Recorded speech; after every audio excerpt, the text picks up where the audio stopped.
राधे राधे दोस्तों, आइए माघ माह महत्तम का 26वां अध्याय सुनते हैं।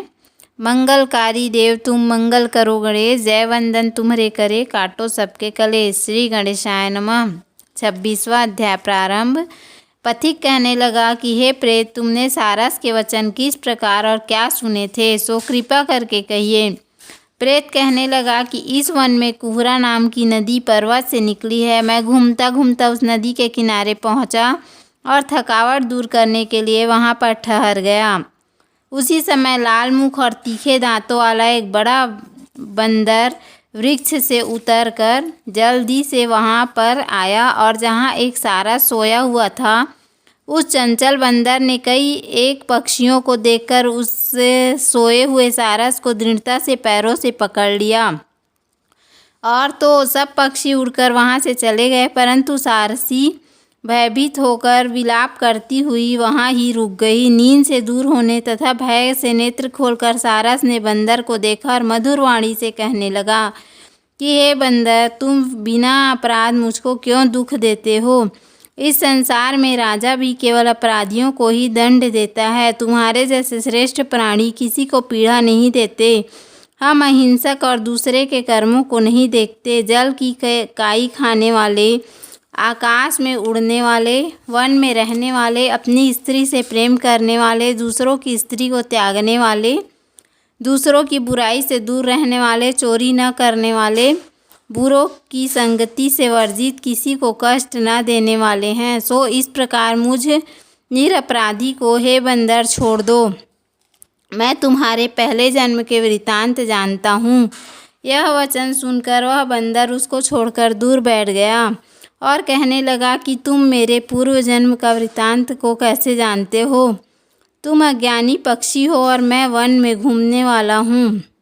सारस कहने लगा कि मैं अपनी जाति की स्मृति के बल से तुम्हारे पूर्व जन्म का सब वृतांत जानता हूँ। तुम पूर्व जन्म में विंध्य पर्वत के राजा थे और मैं तुम्हारे कुल का पूज्य पुरोहित था। तुम राजा होकर अपनी प्रजा को पीड़ा दिया करते थे। विवेकहीन तुमने बहुत सा धन इकट्ठा किया, सो आनर प्रजा को पीड़न रूपी अग्नि की ज्वाला से तुम पहले ही तप चुके हो। पहले तुम कुंभी पाक नरक में गिरे। तुम्हारे शरीर को नरक में 3000 वर्ष बीत गए। फिर नरक से निकलकर बचे हुए पापों के कारण इस बंदर की योनि में आए और मुझको मारना चाहते हो। पूर्व जन्म में तुमने ब्राह्मण के बाग से लूटकर बलपूर्वक फल खाए थे। उसका यह भयंकर फल हुआ कि तुम वानर और वनवासी हुए। प्राणी असो में अपने किए हुए कर्मों को भोगता है, इसको देवता भी हटा नहीं सकते।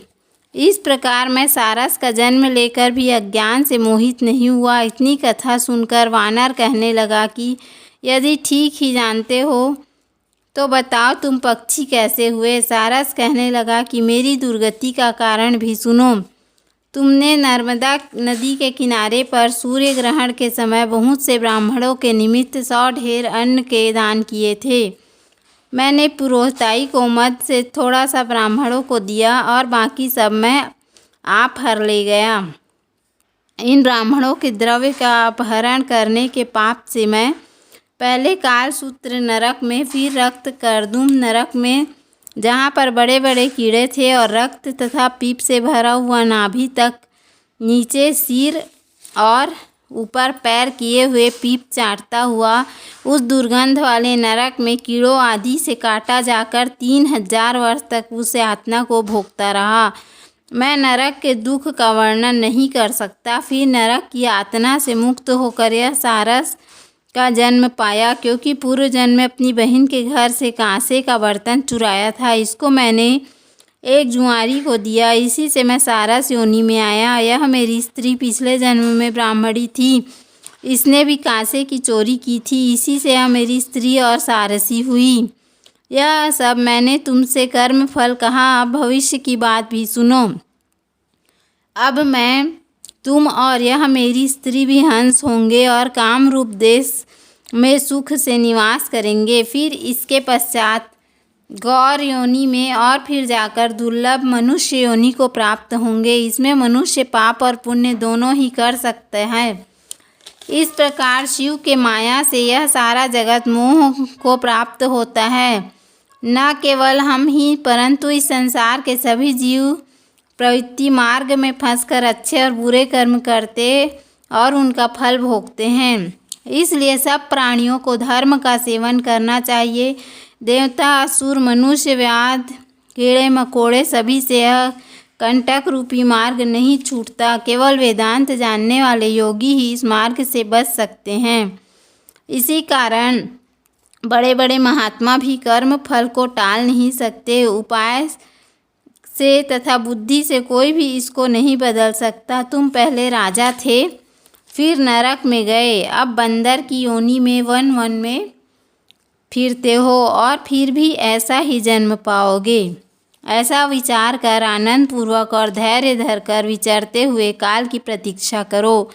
तब वानर ने कहा कि पहले जन्म में मैं तुम्हारी पूजा करता था, अब तुम मुझको प्रणाम करते हो। तुम जाति के स्मरण से मेरे पूर्व जन्म के वृत्तांत को जानते हो।